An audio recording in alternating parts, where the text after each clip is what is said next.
interés por relevar los públicos, por poner a los públicos en el foco de atención, sin duda que responde históricamente a algo que se viene trabajando en organizaciones culturales o desde distintos programas del ministerio, pero además este año es un año especial porque estamos en un proceso de reapertura luego de confinamientos y en un contexto de pandemia. Entonces hacía mucho sentido que una iniciativa que teníamos desde el año pasado, que era generar un mes de los públicos, pudiéramos materializarlo en esta oportunidad. Es la primera edición del mes de los públicos que en Chile y en Latinoamérica, y toma como referencia una conmemoración que se hace en Europa también en noviembre, que es el Día del Espectador, que lo organizan varios centros artísticos y centros culturales.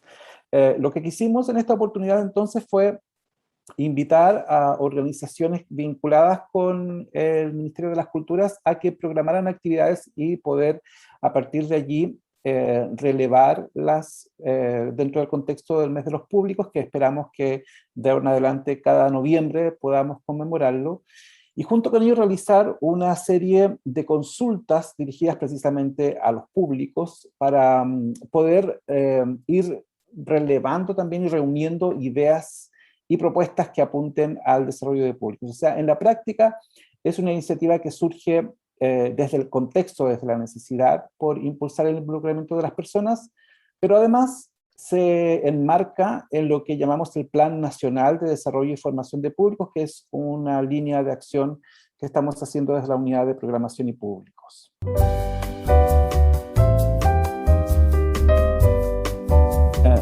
Bueno, dentro de de lo que es la reflexión sobre los públicos, especialmente en Latinoamérica, hay distintos autores y autoras que son de referencia.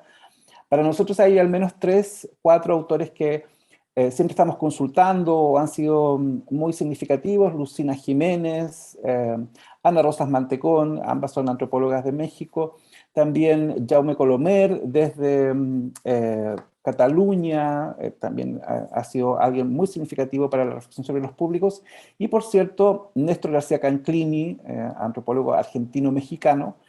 Y dentro del material que revisamos, nos parecía que había una expresión que al menos se repite en un par de textos, y que uno de los primeros que lo planteó fue justamente Néstor García Canclini, que es la idea de esto de que los públicos no nacen, sino que se hacen, y lo dice en un libro del año 2007.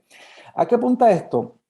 Apunta a no dar por hecho las cosas, apunta a asumir que el solo hecho de establecer una oferta cultural o proponer actividades artísticas, ese solo hecho no completa un proceso, sino que para conformar comunidades de públicos o para fortalecer la fidelización de públicos o el compromiso de los públicos, se necesita tener una estrategia, ¿no? Y en ese sentido, los públicos no nacen, sino que se hacen.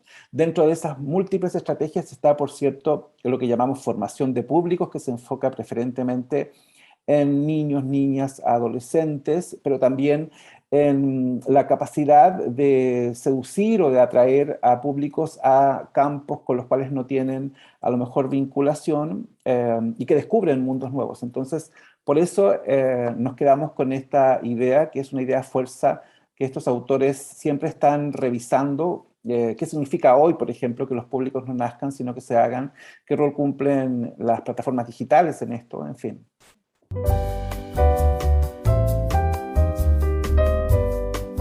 La pandemia y los confinamientos asociados a la pandemia han sido un shock, sin duda, ¿no? Para el mundo cultural, no solamente en Chile, sino que fuera de Chile. Y esta sensación, digamos, dispar, justamente la sensación que tú describes, es algo que uno se encuentra en contextos muy diversos, ¿no? Esa sensación de que el mundo cultural fuera particularmente afectado. Y creo que yo lo miraría de dos maneras, ¿no? Uno, que estos forzosos confinamientos o suspensión de actividades han hecho evidente el valor que tiene lo presencial, ¿no? Creo que ese es un punto en el que es importante detenerse. Pero cuando decimos lo presencial no estamos diciendo únicamente el hecho que el sector de los creadores, de las compañías artísticas estén en un escenario. sino el hecho de contar con alguien en esa sala, ¿no? Entonces creo que los públicos en ausencia han cobrado un foco importantísimo. Las distintas evidencias, me refiero sobre todo a estudios, indagaciones que se han hecho en este tiempo, muestran que hay un público fiel que pareciera que después de la pandemia va a seguir siendo fiel, ¿no? Y ese, dependiendo del contexto, eso puede oscilar entre un 14 a un 27%. Pareciera que en Chile está en torno al 25%, según una consulta que nosotros hicimos.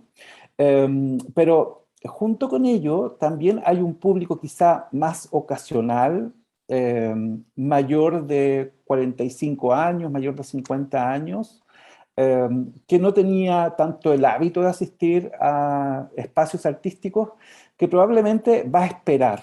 O sea, todo indica que va a esperar un tiempo antes de volver, ¿no?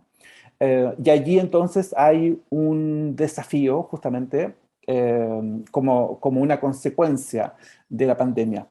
Pero creo, y aquí aparece un dato que no es menor, cuando hemos estado conversando con distintos encargados y encargadas de espacios culturales que están reabriendo, en Chile, en Perú, en Argentina, en Colombia, en México, aparece la idea de que podríamos hablar técnicamente de nuevos públicos, porque hay personas que durante la pandemia descubrieron centros culturales, teatros o actividades que se realizaban en espacios cercanos y que no los conocían o no habían ido. Y gracias a la trazabilidad, hoy día es más fácil poder saber un poco la biografía, diríamos, en términos de asistencia de las personas.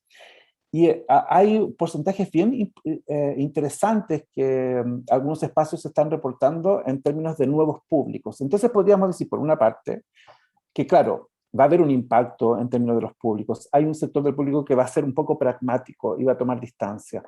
Pero hay dos fenómenos que pareciera que sí se están dando. Uno, el retorno de los públicos más fidelizados, entonces eso en general nos desafía o nos invita a trabajar justamente por ese compromiso. Y hay este nuevo público que habrá que ver cómo las organizaciones, cómo los espacios los comprometen. Por nuestra parte, justamente hacia allá apunta la idea de establecer un mes de los públicos, ¿no? Para que tomemos noción de lo que nosotros como ciudadanos, como personas, como comunidades, el rol que cumplimos, ¿no?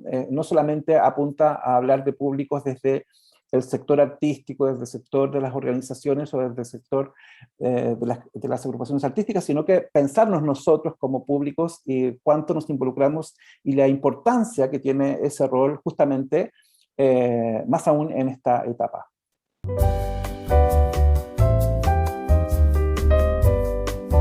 Yo he tenido una experiencia cercana a partir de un grupo de 19 organizaciones culturales con las que trabajamos en el 2020 y el 2021, acompañándolos en el desarrollo de planes de públicos. También este año estamos trabajando con otro grupo dentro del contexto de la Escuela de Desarrollo de Públicos, y lo que uno observa es un genuino interés por comprender el contexto y por desarrollar nuevas estrategias y por incluso actualizar también el formato de los modelos de gestión y los modelos de operación. Pero es indudable que los contextos son dispares. Hay organizaciones mejor equipadas, mejor capacitadas, que cuentan con un presupuesto, con un equipamiento y con un equipo humano como para hacer esos procesos más rápidos.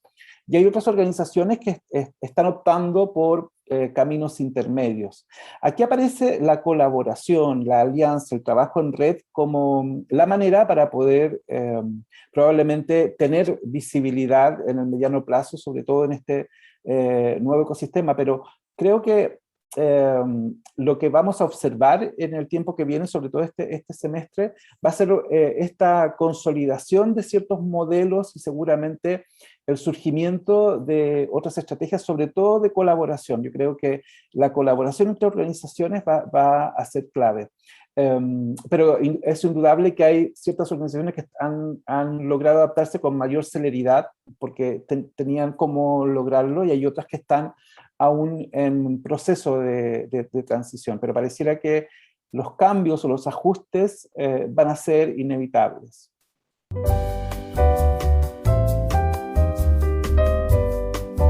depende básicamente del rubro, ¿no? Por ejemplo, el cine chileno encontró paradójicamente en confinamiento, en pandemia, una conexión con audiencias locales que parecía que antes de la pandemia no era tan claro que lo hubiera, ¿no?